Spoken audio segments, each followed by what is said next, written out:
Now, what's, of course, on everybody's mind the last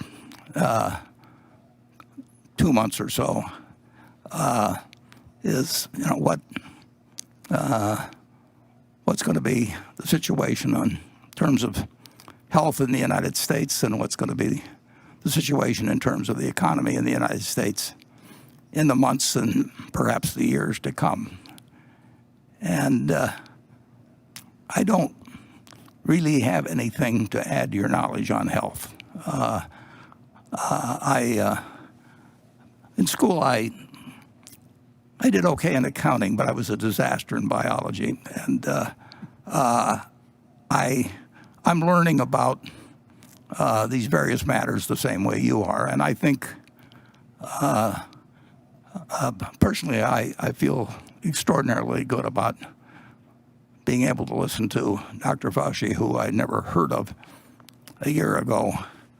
But I think we're very, very fortunate as a country to have somebody at 79 years of age who appears to be able to work 24 hours a day and keep a good humor about him and communicate in a very, very straightforward matter about fairly complex subjects, and tell you when he knows something and when he doesn't know something. So I'm not going to talk about any political figures at all, or politics generally this afternoon, but I do feel that I owe a huge debt of gratitude to Dr. Fauci for educating and informing me, actually along with my friend Bill Gates too, as to what's going on. And I know I get it from a straight shooter when I get it from either one of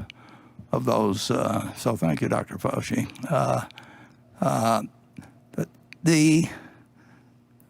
When this hit us, and as I sit here in this auditorium with 17 or 18,000 empty seats, the last time I was here, it was absolutely packed.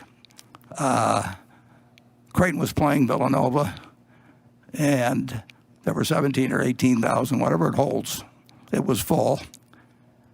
And there wasn't one person in that crowd, this was in January, there wasn't one person in that crowd that didn't think that that March Madness wasn't going to occur. I mean, it's been a flip of the switch in a huge way in terms of national behavior, the national psyche.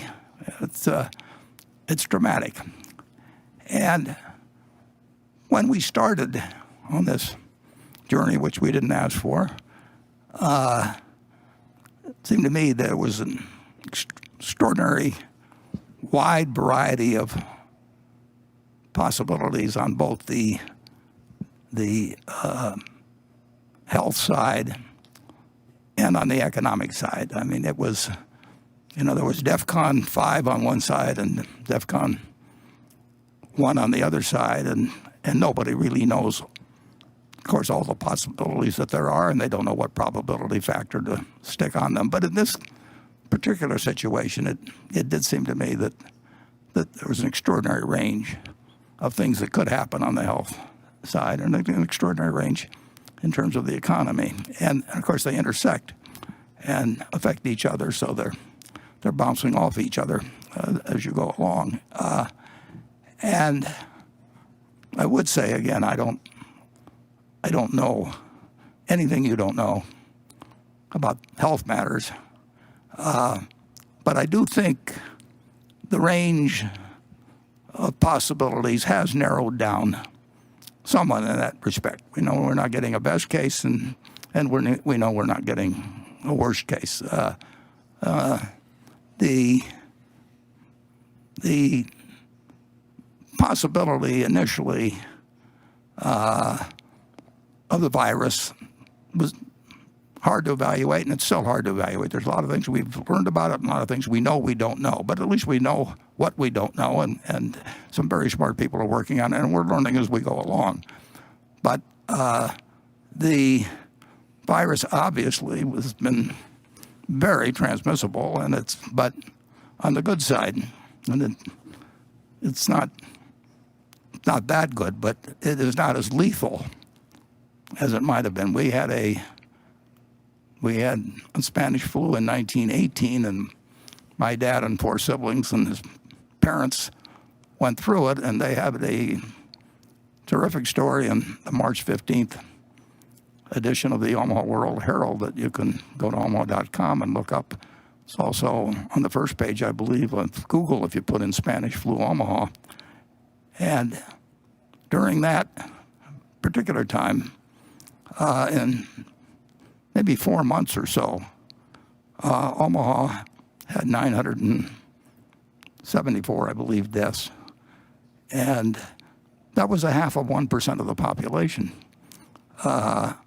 And that figure wasn't greatly different than around the country. So if you think of 0.5% of the population now, you're talking 1.7 million or thereabouts people. And unfortunately, in terms of the worst case, this does not appear to, in fact, I think you can almost rule it out, it being as lethal as the Spanish flu was. But it's very, very transmissible.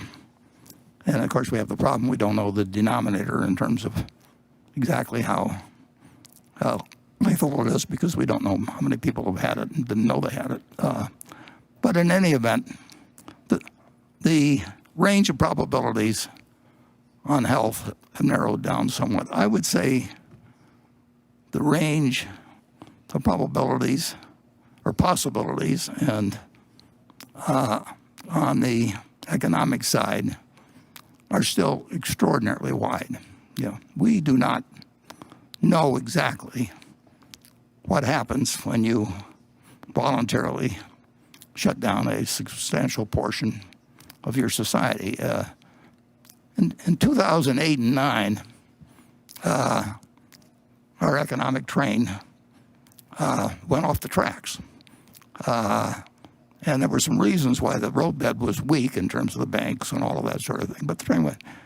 This time we just pulled the train off the tracks and put it on a siding. And I don't really know of any parallel in terms of a very, very, well, the most important country in the world, most productive, huge population, in effect, sidelining its economy and its workforce, and obviously and unavoidably creating a huge amount of anxiety and changing people's psyche and causing them to somewhat lose their bearings in many cases, understandably. This is quite an experiment, and we may know the answer to most of the questions reasonably soon, but we may not know the answers to some very important questions for many years. So it still has this enormous